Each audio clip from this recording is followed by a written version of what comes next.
Hey there, everybody. Thomas with the Basecamp Trading. It is Thursday, September 5th, and we're going to take a look here at the S&P.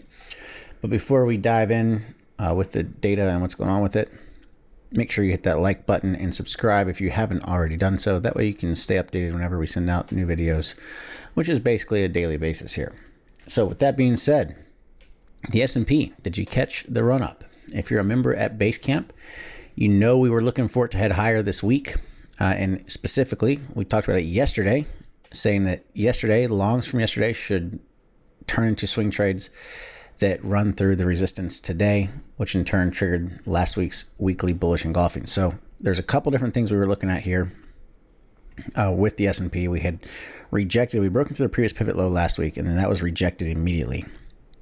Had a strong reversal after breaking that low, which is around the stops.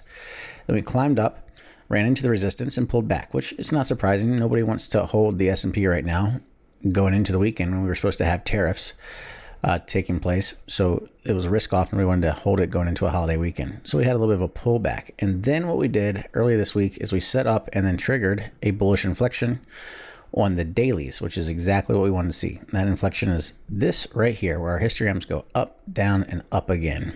All right, and that triggered yesterday.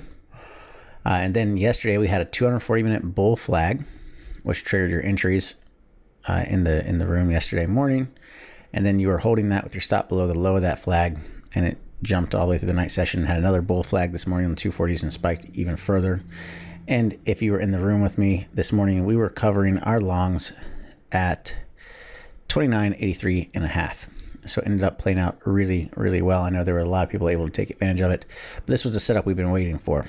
We've been watching this compression for the past several weeks. The reason we expected it to break this week was due to not just the daily rejection of those lows, but the bullish engulfing pattern we had on a weekly price chart as well, and the fact that we had this monthly bottoming tail. So overall looks really good. Now keep in mind, we do have non-farm payroll tomorrow.